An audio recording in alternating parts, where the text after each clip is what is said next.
बिस्मिल्लाहिर्रहमानिर्रहीम। वो भाग निकला था। गाड़ी की टैंकी पेट्रोल से लबरेज थी और डिग्गी में भी 10 गैलन पेट्रोल मौजूद था। कई हफ्तों से यही हो रहा था। हर शनिचर की शाम को इस पर इस किस्म की आवारागर्दी का दौरा पड़ता था। वापसी इतवार के इख्तिताम पर होती। वीरानों में बसेरा होता था। हफ्ते में पूरे 26 घंटे शहर के हंगामों से दूर रहकर बसर करने की ये आदत इसे किधर लिए जा रही थी, इस पर उसने अभी तक गौर नहीं किया था। इस सिलसिले में जहन को खरीदने की जरूरत नहीं महसूस की थी। जहन को खरीदने से फायदा भी क्या? मर्ज की वजह भी मालूम हो गई तो तुम क्या कर सकोगे? किसके पास इलाज है? बस लहर उठे और बह जाओ। अपने गिर्द यकसानियत के जाल क्यों बुन रखे हैं? पैरों में दौड़ लगाने की सकत पैदा करो, आंखें बंद करो और दौड़ जाओ।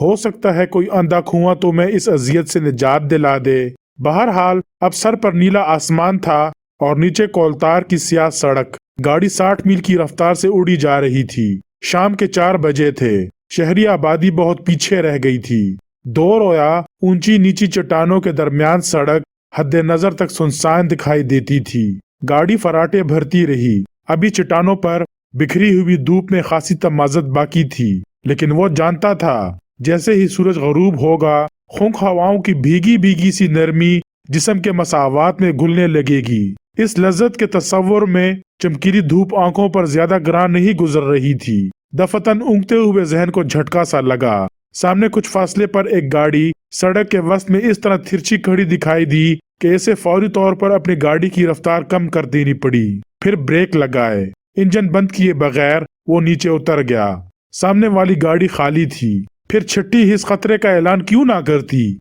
हाथ बगली हॉस्टल पर पहुंचा ही था कि एक नस्वानी कहकहा सुनाई दिया। फिर आवाज आई, अब तो रुकोगे जालमो।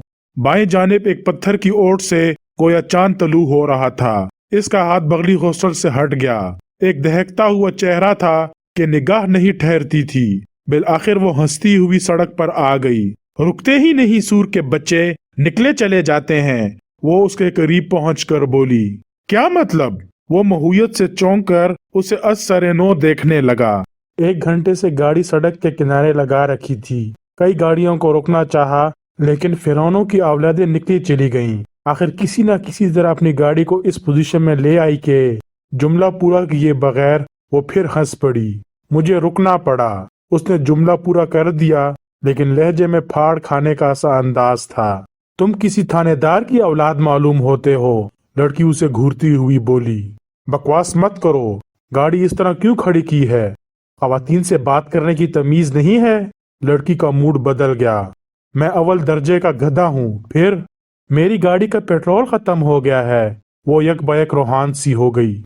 मैं पेट्रोल पंप तो नहीं हूँ। स्पेयर हो तो इतना दे दो कि मैं अगले पेट्रोल पंप तक पहुंच सकूं। गाड़ी तो बड़ी शानदार है तुम्हारी। भिखारन तो नहीं हूँ। पेट्रोल की जो कीमत तलब करोगे दूंगी।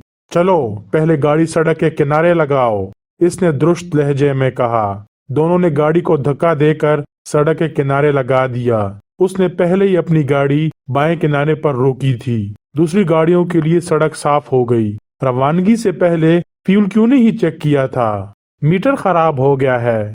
कहाँ रहती हो? जन्नत में। मुबारक हो, कहता हुआ वो अपनी गाड़ी की जानिब बढ़ा। वो इसके पीछे चल पड़ी थी, लेकिन वो डिग्गी खोलने की बजाय स्टीयरिंग के सामने जा बैठा था। मैंने कहा था पेट्रोल। मेरी गाड़ी में बैठ जाओ, पहुंचा दूंगा। जहन्नम में, वो उसे घूरती हुई बोली। जन्नत से इसीलिए निकाले गए थे कि जहन्नम भी आबाद हो सके, और तुम तो सीधी जन्नत ही चली आ रही हो। जहनी तौर पर बीमार लगते हो, वो उसकी आंखों में देखती हुई बोली। तुम पहली लड़की हो जिसने मेरे जहन में झांकने की कोशिश की है। तो दे दो ना पेट्रोल, कितने से काम चल जाएगा। बस इतना ही कि अगले पेट्रोल पंप तक पहुंच जाऊं। वो गाड़ी से उतर आया, डिग्गी खोली और एक गैलन का डब्बा निकालकर उसके हवाले किया। ओहो, इतना स्पेयर, वो बकिया डब्बों को घूरती हुई बोली। کہاں جاؤ گے؟ میں کسی پرسکون جھیل کی تلاش میں نکلا ہوں۔ میری جھیل اگلے پیٹرول پمپ سے زیادہ دور نہیں ہے۔ تمہاری جھیل؟ ہاں، کیوں نہیں، جبکہ میں نے ہی اسے دریافت کیا ہے۔ میں نے اپنے علاوہ وہاں کسی اور کو نہیں دیکھا۔ اگر وہ ایسی ہی ویران جگہ ہے تو میرے لیے موزوں رہے گی۔ لڑکی نے اسے غور سے دیکھا اور گیلن اٹھائے ہوئے اپنی گاڑی کی طرف چل پڑی۔ وہ جہاں تھا وہیں کھڑا رہا۔ لڑکی کی چال بھی بڑی دلکش تھی۔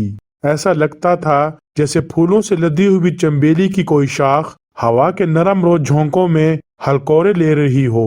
اپنی گاڑی میں پیٹرول ڈال کر خالی گیلن واپس کرنے کے لیے اس کے پاس پلٹ آئی۔ تم جیسے لوگوں کا دم غنیمت ہے دنیا میں، لڑکی بولی۔ میرا تمہاری دنیا سے کوئی تعلق نہیں ہے۔ کیا مطلب؟ میں مریخ سے آیا ہوں۔ مگر تمہارے کان گدوں کے سے تو نہیں ہیں، ٹانگیں گدوں کی سی ہیں۔ اب چلتی پھرتی نظر آؤ ورنہ دولتی رسید کر دوں گا۔ بدتمیز ہو۔ رومانوی گفتگو سے جی بھر گیا ہے۔ لڑکیوں سے اب ایسی ہی باتیں کرتا ہوں۔ بہت زیادہ رہے ہو لڑکیوں میں، اسی لیے اب صحراؤں کی خاک چھانتا پھر رہا ہوں۔ پتہ نہیں کیوں تم پر رحم آ رہا ہے۔ شکریہ، میں قابل رحم نہیں ہوں۔ زندگی سے بیزار معلوم ہوتے ہو۔ اچھا چلو، میں تمہیں وہ جھیل بھی دکھا دوں گی۔ بڑا شفاف اور میٹھا پانی ہے، میں اس میں گھنٹوں تیرتی رہتی ہوں۔ پھر وہ اپنی گاڑی میں جا بیٹھی۔ دونوں گاڑیاں آگے پیچھے دوڑتی رہیں۔ 15 منٹ بعد وہ پیٹرول پمپ تک پہنچے تھے۔ لڑکی نے اپنی گاڑی میں فلنگ کرائی اور سفر پھر شروع ہو گیا۔ کچھ دیر بعد لڑکی نے اپنی گاڑی بائیں جانب والے ایک ناہموار راستے پر موڑ دی۔ وہ اس کا تعاقب کرتا رہا اور پھر وہ سچ مچ بڑی جگہ پر پہنچ گئے۔ چاروں طرف بکھری ہوئی چٹانوں کے درمیان ایک چھوٹی سی شفاف جھیل تھی۔ جگہ جگہ سرسبز جھاڑیاں نظر آ رہی تھیں۔ واقعی بڑی خوبصورت جگہ ہے، اس نے گاڑی سے اترتے ہوئے کہا۔ ہے نا؟ لڑکی چہکی۔ اب میں کچھ دیر تیراکی کیے بغیر یہاں سے واپس نہیں جا سکتی۔ تمہارا کیا خیال ہے؟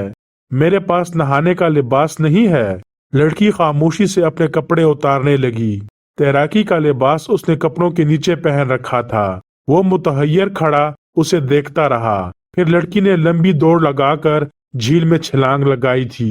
پہلے بھی بے شمار لڑکیوں سے واسطہ پڑ چکا تھا، لیکن یہ لڑکی اپنی تمام تر رعنائیوں کے ساتھ اسے نہ جانے کیوں کوئی خبیث روح لگ رہی تھی۔ اس نے جیب سے تمباکو کی پاؤچ اور پائپ نکالا اور پرتفکر نظروں سے اسے تیرتا دیکھتا رہا۔ کبھی کبھی وہ پانی میں غوطہ لگا کر نظروں سے اوجھل ہو جاتی۔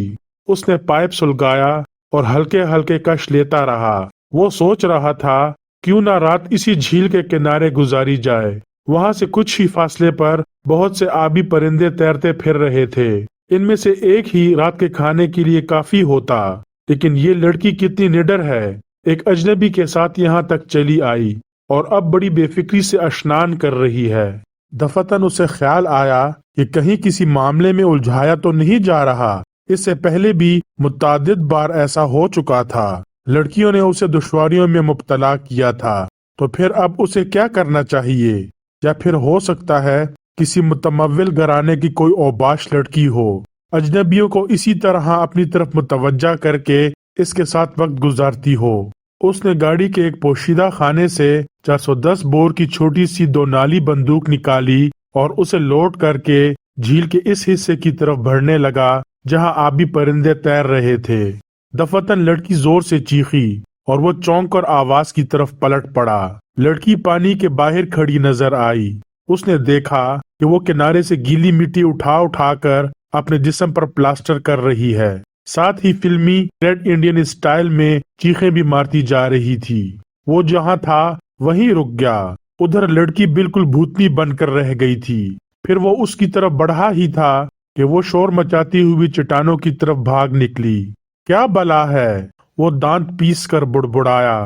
لڑکی چٹانوں میں غائب ہو گئی اور وہ پھر اپنی گاڑی کے قریب آ کھڑا ہوا۔ 10 منٹ گزر گئے لیکن اس کی واپسی نہ ہوئی۔ اس نے ایک بار پھر برا سا منہ بنایا اور اس طرف چل پڑا جدھر لڑکی گئی تھی۔ اس کے جسم سے گرنے والی مٹی رہنمائی کرتی رہی۔ تھوڑے تھوڑے فاصلے پر مٹی گرتی گئی تھی۔ بالآخر وہ ایک تنگ سے درے میں داخل ہوا اور پھر اچانک اسے رک جانا پڑا۔ سامنے ہی کوئی اوندھا پڑا تھا۔ लेकिन ये तो कोई मर्द था और इसके जिस्म पर पूरा लिबास मौजूद था। वो चंद लम्हे साकित खड़ा उसे घूरता रहा, फिर आगे बढ़ा और फिर जैसे ही उसने उसे सीधा किया, हलक से तहय्युरज़दा सी आवाज निकल गई। वो तो एक लाश थी और चेहरा कुछ जाना पहचाना सा लग रहा था। दफतन वो पलटकर अपनी गाड़ी की तरफ भागा। यहाँ से गाड़ी का फासला 1 या 1.5 फरलांग से किसी तरह कम ना रहा होगा, लेकिन वहां लड़की की गाड़ी नजर ना आई। निकल गई, उसने सोचा, और गाड़ी के डैशबोर्ड के एक खाने से ट्रांसमीटर निकाला। दूसरे ही लम्हे वो एसपी होमिसाइड को कॉल कर रहा था। कुछ देर बाद जवाब मिला। योर आइडेंटिटी प्लीज, दूसरी तरफ से आवाज आई। कैप्टन हमीद, मरकजी महकमा सुराग रसानी। कहिए क्या बात है? मफरूर मुलजिम सरफराज की लाश मिल गई है। कौन सरफराज? कैफे दारा का मैनेजर। ओह, आप कहाँ हैं? एक झील के किनारे, हाईवे के 71वें मील पर जो पेट्रोल पंप है वहां पहुंच जाइए। क्या आप वहीं मिलेंगे? जी हाँ, over and all. Transmitter dashboard के खाने में रखकर उसने तवील सांस ली और फिर गाड़ी से उतर आया। लड़की ने जहां अपनी गाड़ी खड़ी की थी वहां गाड़ी मोड़ने के निशानात मौजूद थे। शायद वो इसे लाश के रास्ते पर लगाकर खुद साफ निकल गई थी। हमीद फिर अपनी गाड़ी की तरफ पलट आया और अब इसकी नजर इस विजिटिंग कार्ड पर पड़ी जो गाड़ी की पिछली नशिस्त पर रखा हुआ था। ये किसी यास्मीन फरीदू का कार्ड था जो साराबाई बिल्डिंग के 15वें फ्लैट में मुकीम थी। कार्ड की पुष्ट पर पेंसिल से बहुत जल्दी में घसीटा गया था। तुम बिल्कुल बुद्धू हो। हमीद ने होंठ बेंच कर सर हिलाते हुए कार्ड को बड़ी एहतियात से पर्स में रख लिया। अब इसकी गाड़ी दोबारा पेट्रोल पंप की तरफ जा रही थी। होमिसाइड स्क्वाड सूरज गरूब होने से पहले वहां नहीं पहुंच सका था और जाए वारदात तक पहुंचते पहुंचते गहरी तारीकी फैल गई। टार्च की रोशनी में वो इस दरे तक पहुंचे थे जहां लाश पड़ी हुई थी। लाश के आसपास कोई ऐसी चीज ना मिल सकी जिससे इस वकूए पर किसी किस्म की रोशनी पड़ सकती। दिल के मकाम पर गोली लगने से मौत वाक़या हुई थी, लेकिन जमीन पर कहीं खून का हल्का सा धब्बा भी ना मिल सका। सिर्फ कमीज और कोट का कुछ हिस्सा खून आलूद था। लाश कहीं और से यहाँ लाई गई होगी, एसपी बुड़बुड़ाया। जाहिर है, हमीद बोला, लेकिन आप यहाँ तक कैसे पहुंचे?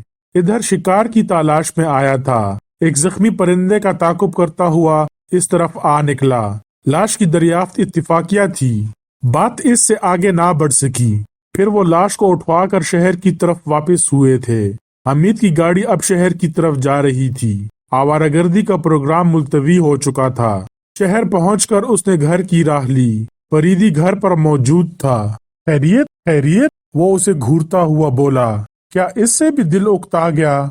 जी नहीं, शायद कब्र में भी मुझे सुकून ना मिल सके। कब्र में मिट्टी और हशरातुल अर्ज के अलावा और कुछ नहीं होता।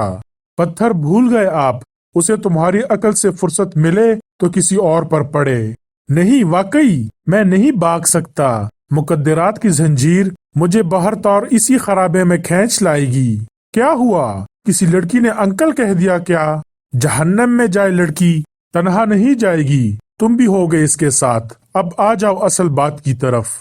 लड़की ही थी। हमीद ने ठंडी सांस ली और पूरी कहानी दोहरा दी। तुमसे हमाकत सरजद हुई। फरीदी खुश्क लहजे में बोला। तुम्हें सबसे पहले मुझे मुतला करना चाहिए था। केस हमारे पास तो नहीं था। इससे कोई फर्क नहीं पड़ता। मैं देख रहा हूँ कि तुम रोज बरोज नाकारा से नाकारा तरीन होते जा रहे हो। मैं नहीं समझा। पहले कभी ऐसा नहीं हुआ कि तुमने बराह रास्त किसी भी मामले में होमिसाइड वालों से राब्ता कायम किया हो, और फिर ऐसी सूरत में जबकि वो लाश इत्तेफाकन दरियाफ्त नहीं हुई थी। मैंने उसे इत्तेफाक ही का रंग दिया है। मेरे लिए इससे कोई फर्क नहीं पड़ता। सरफराज के बारे में तुम क्या जानते हो? कैफे दारा का मैनेजर था। 1 हफ्ते कबल कैफे दारा पर पुलिस का छापा पड़ा था, जहां से वाफिर मिकदार में मनशियात बरामद हुई थी और सरफराज रूपोश हो गया था। छापा किस बिना पर पड़ा था मुझे तफसील का इल्म नहीं। किसी नामालूम औरत ने एसपी ईस्ट डिवीजन को फोन पर इतला दी थी कि कैफे दारा में मनशियात की एक बड़ी खेप उतारी गई है।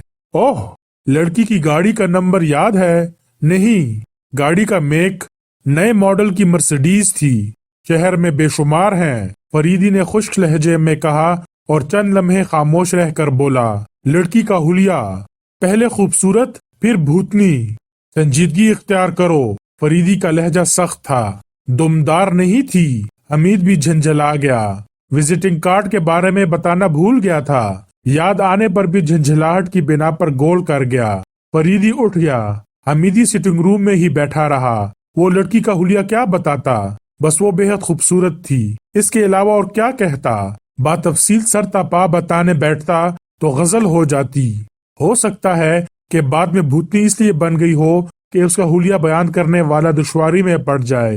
یہ بھی ہو سکتا ہے کہ میک اپ میں رہی ہو اور جھیل میں غوطہ لگانے کی وجہ سے میک اپ اتر گیا ہو، لہٰذا اصل صورت چھپانے کے لیے چہرے پر کیچڑ کا پلاسٹر کر لیا گیا ہو۔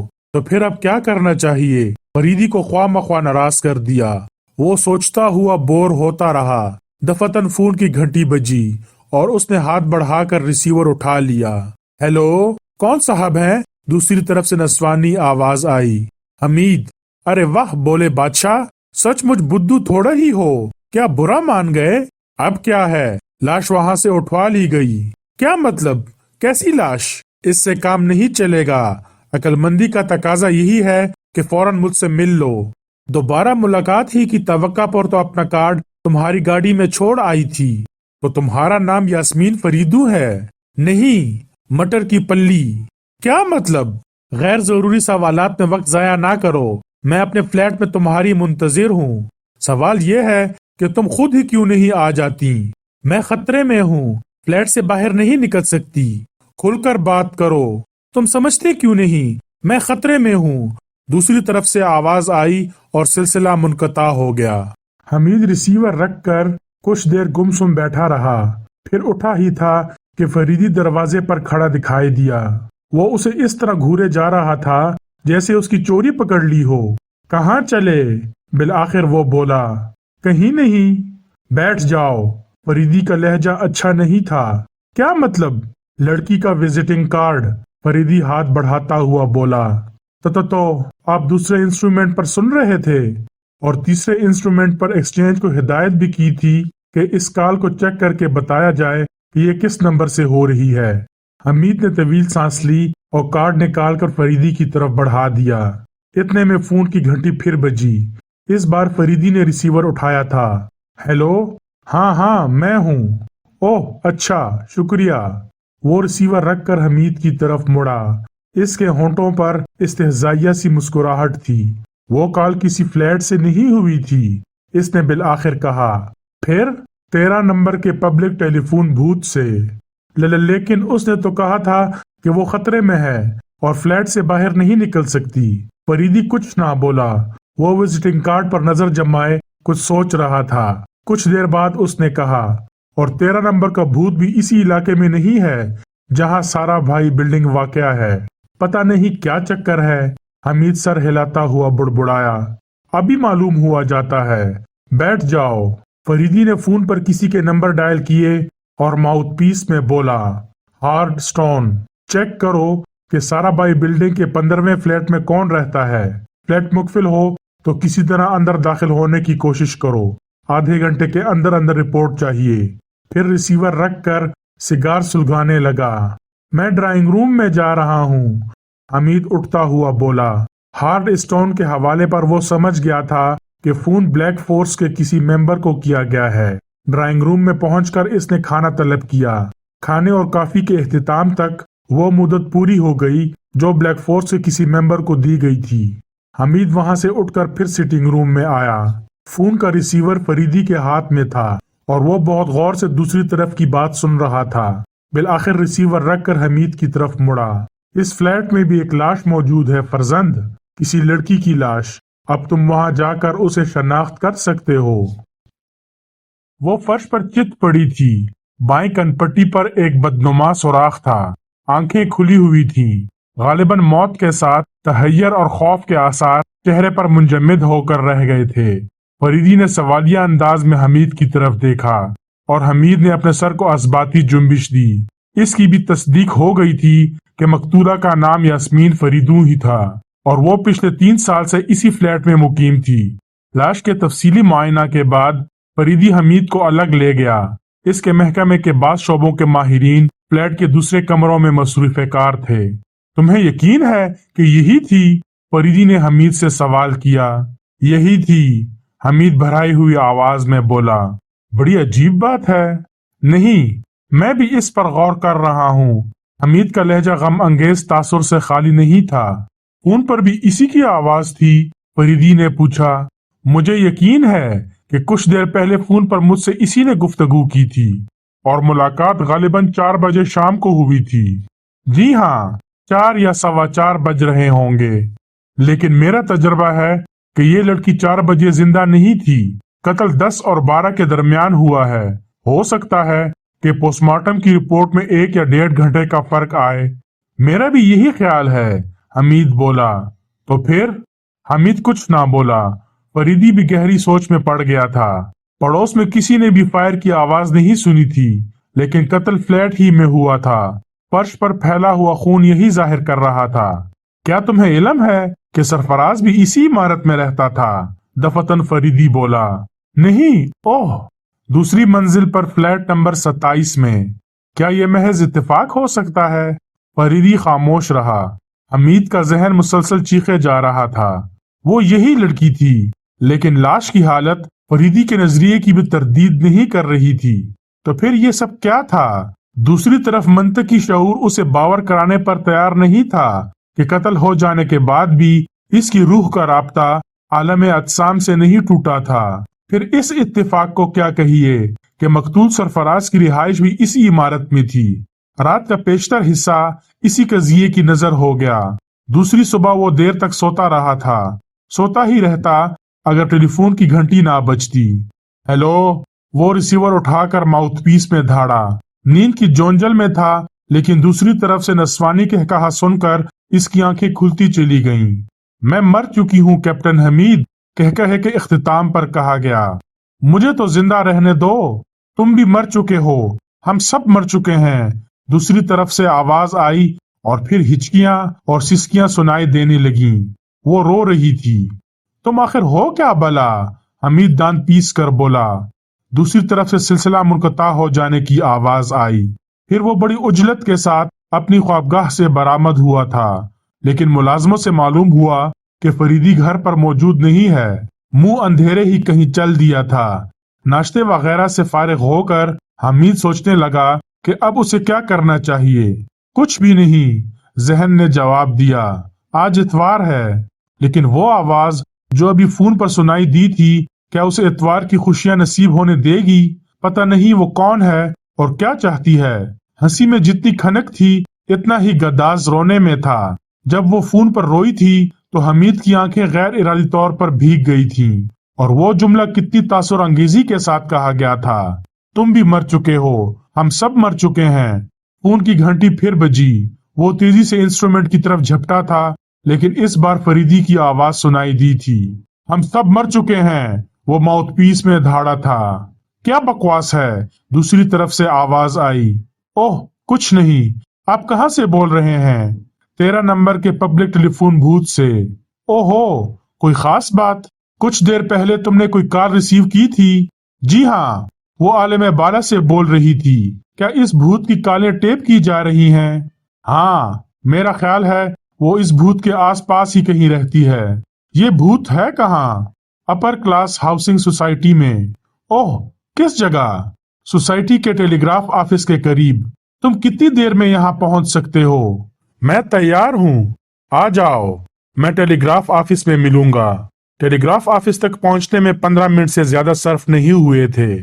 فریدی کی لنکن ٹیلی گراف آفس کے قریب کھڑی نظر آئی، اور وہ گاڑی ہی میں بیٹھا ہوا تھا۔ حمید کو پیچھے آنے کا اشارہ کر کے گاڑی آگے بڑھا لے گیا۔ 7-8 منٹ کے بعد ان کی گاڑیاں مے پول ہوٹل کے کمپاؤنڈ میں داخل ہوئیں۔ ڈائننگ ہال سنسان تھا۔ فریدی کاؤنٹر کی طرف بڑھتا چلا گیا۔ فرمائیے جناب، کاؤنٹر کلرک نے مؤدبانہ کہا۔ مینیجر سے کہاں ملاقات ہو سکے گی؟ وہ تو تارجان تشریف لے گئے ہیں جناب۔ اوہ اچھا، ذرا ہیڈ ویٹر کو بلوا دیجئے۔ کوئی خاص بات ہے جناب؟ کلرک نے خوفزدہ لہجے میں پوچھا۔ وہ شاید ان دونوں کو پہچانتا تھا۔ نہیں، کچھ ایسی تشویش کی بات بھی نہیں۔ वो 1 हफ्ते की छुट्टी पर है जनाब। इसका पता अभी हाजिर करता हूँ जनाब, उसने कहा और काउंटर से उठकर मैनेजर के कमरे में चला गया। हमीद खामोश खड़ा था। बहुत से सवालात उसके जहन में खलबला रहे थे, लेकिन इसने फिलहाल सिर्फ पाइप ही से शुगल करते रहने को तरजीह दी। काउंटर क्लर्क वापस आ गया। हेड वेटर का पता एक स्लिप पर तहरीर कर लाया था। और कोई खिदमत जनाब, उसने स्लिप फरीदी की तरफ बढ़ाते हुए पूछा। नहीं शुक्रिया। वो फिर बाहर आए। तुम अपनी गाड़ी यहीं पार्क रहने दो और मेरे साथ चलो, फरीदी ने हमीद से कहा। और कोई खिदमत जनाब? चलो बैठो। हेड वेटर की तलाश क्यों है? हमीद ने अगली सीट का दरवाजा खोलते हुए पूछा। अभी बताता हूँ। गाड़ी महपूल के कंपाउंड से बाहर निकली और फरीदी बोला, यास्मीन फरीदू एक मकामी फर्म में स्टीनो थी। मैंने हेड वेटर के बारे में पूछा था। पिछली रात इसके कमरे से एक बैज बरामद हुआ था और ये बैज महपूल के हेड वेटर का है। ओह, मालूम हुआ है कि यास्मीन और सरफराज एक दूसरे से बहुत करीब थे। इनके ताल्लुकात के बारे में साराबाई बिल्डिंग के दूसरे किरायादार अमूमन चमागोइयां करते रहते थे। सवाल तो ये है कि सरफराज क्यों मारा गया? ठहरो बताता हूँ, फरीदी ने कहा और गाड़ी एक पब्लिक टेलीफोन बूथ के करीब रोक दी। हमीद को बैठे रहने का इशारा करता हुआ वो नीचे उतर गया। करीबन 2-3 मिनट बाद टेलीफोन बूथ से बरामद होकर फिर गाड़ी में आ बैठा। एक दिलचस्प इत्तला, वो हमीद की आंखों में देखता हुआ मुस्कुराया। मेरी दिलचस्पी की चीज फिलहाल इस लड़की के अलावा और कुछ नहीं, जो मर जाने के बावजूद भी मुझे बोर किए जा रही है। इसी का किस्सा है, जल्द से जल्द सुना दीजिए, हमीद मुस्तिबाराना अंदाज में बोला। आज 9 बजे इसने जो कॉल की थी, इसका टेप इस पुलिस ऑफिसर को सुनाया गया जिसे किसी औरत ने फोन पर कैफेदारा से मुतल्लिक इत्तला दी थी। वो पूरे यकीन के साथ कह रहा है कि ये आवाज इसी औरत की है। खुदा की पन्ना, खेल दिलचस्प मालूम होता है, फरीदी तवील सांस लेकर बोला। तुमने पूछा था कि सरफराज क्यों मारा गया। जाहिर है कि अगर उसे कत्ल किया गया है तो इसका मकसद यही होगा कि वो गिरफ्तारी के बाद पुलिस को बयान ना दे सके। हमीद कुछ ना बोला, इसका जहन इसी लड़की में उलझा हुआ था। कुछ देर बाद उसने कहा, तो वो लड़की कातलों को भी जानती होगी। जरूरी नहीं है, कातलों को जानती होती तो बराह रास्त मुतला कर देती, इस तरह इन दोनों लाशों तक तुम्हारी रहनुमाई ना करती। लेकिन ये बहुत ज्यादा बाखबर मालूम होती है। इसमें क्या शक है? अगर वो यास्मीन का मेकअप अपने चेहरे पर कर सकती है तो आवाज बदलने पर भी कादिर होगी। कुलिया नहीं है, बेहतर है लोग आवाज नहीं बदल सकते, लेकिन दूसरे फनून के माहिर होते हैं। पोस्टमार्टम की रिपोर्ट मिली? अभी नहीं। वैसे एक बात समझ में नहीं आती। क्या? आखिर हालात मेरा ही पीछा क्यों करते रहते हैं? वाकई मुझे भी हैरत है। तुम इसीलिए तो भाग निकले थे कि इतवार का दिन अपनी मर्जी से गुजार सको। आदमी को भी अगर सर्दखाने में रखा जा सकता तो मैं कम से कम 15 दिन के लिए जरूर डिपॉजिट हो जाता। झक मारते रहो, क्या फर्क पड़ता है? उसकी आवाज मेरे जहन पर नक्श होकर रह गई है। सचमुच बड़ी दिलकश आवाज है, फरीदी बोला। अब इनकी गाड़ी शहर के एक बैचलर्स बोर्डिंग हाउस के सामने रुकी। बोर्डिंग हाउस की मुंतजिमा एक मुअम्मिर ईसाई औरत थी। हमें फारूक से मिलना है, फरीदी ने उससे कहा। कौन फारूक? महपूल होटल में हेड वेटर है। ओह, वो तो बहुत बीमार है जनाब, हमने इसे सिविल अस्पताल में दाखिल करा दिया है। किस वार्ड में? Journal ward, bed number 13। कब दाखिल कराया है? आज सुबह। उसे खून की कै हुई थी। अब वो सिविल अस्पताल की तरफ जा रहे थे, लेकिन फारूक से पूछगछ करने की हसरत दिल ही में रह गई। वो भी दम तोड़ चुका था। उसने खुदकुशी की थी या किसी ने उसे जहर दिया था, डॉक्टर ने फरीदी को बताया। फिर वो बोर्डिंग हाउस की तरफ पलटे।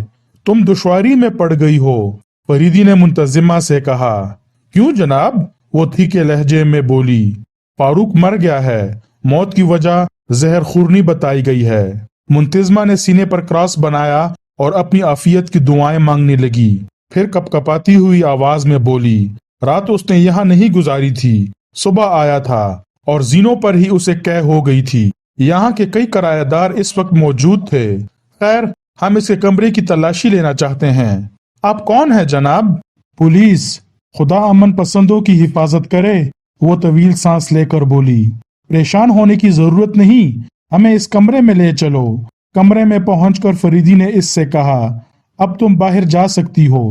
वो चुपचाप चली गई। आप यहाँ क्या देखेंगे? हमीद ने पूछा। वर्दी वाला कोट जिसमें बैज लगाया जाता है। और वो कोट जल्द ही मिल गया। ये देखो, फरीदी ने कोट के एक फटे हुए हिस्से की तरफ इशारा करके कहा, बैज यही तो लगाया जाता है। ओह, तो इसका मतलब ये हुआ कि यास्मीन का कातिल फारूक ही था। हमीद बुड़बुड़ाया। बज़ाहिर यही मालूम होता है। किसी कशमकश के दौरान में बैच कोट से इस तरह लग हुआ कि कपड़ा फट गया। और फिर थोड़ी देर की कोशिश के बाद इसी कमरे से एक ऐसा पिस्तौल भी बरामद कर लिया गया जिसकी नाल पर साइलेंसर फिट था और मैगजीन में एक कारतूस भी कम था। किस्सा तवील होता जा रहा है। हमीद ने ठंडी सांस ली।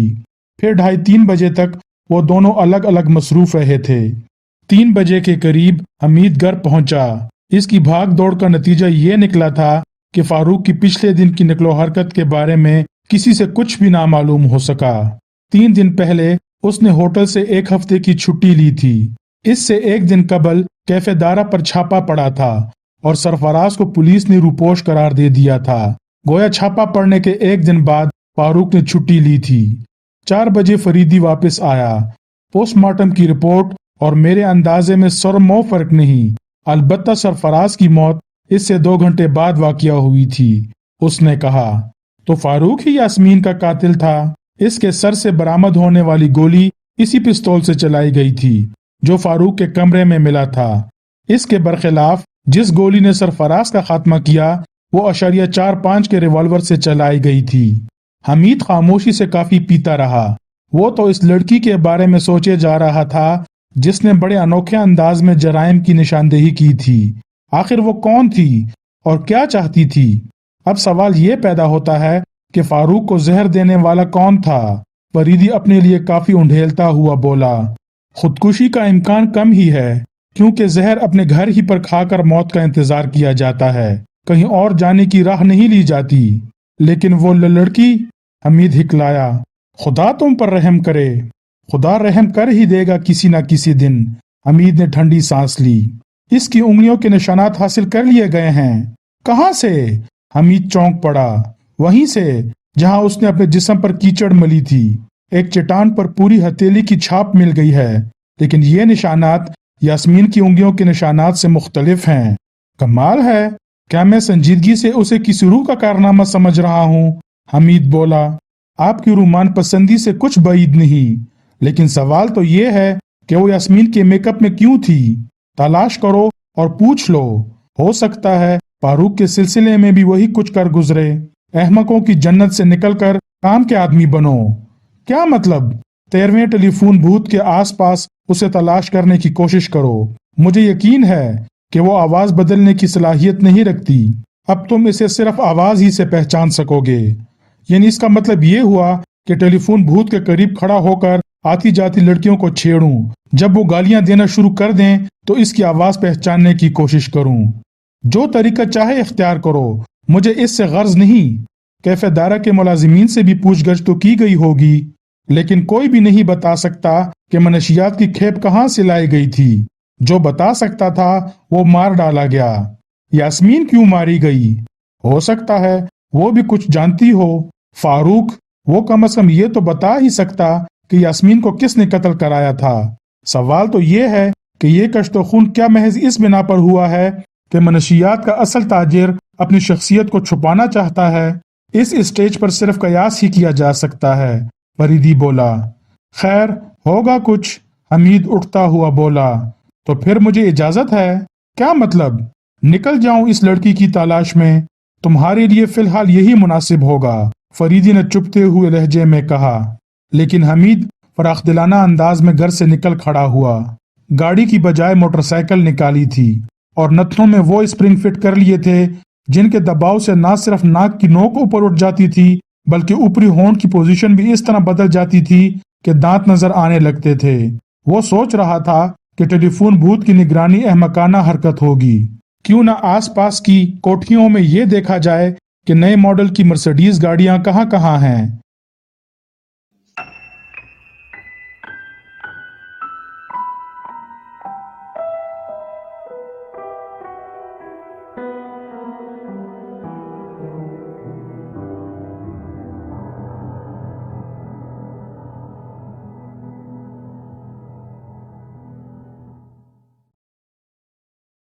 اگر کہانی اچھی لگی ہو اور آپ کو میرا کنٹینٹ پسند آ رہا ہو تو مہربانی فرما کر چینل کو سبسکرائب کیجیے اور آنے والے کہانی اور ناولوں سے لطف اندوز ہوتے رہیے گا۔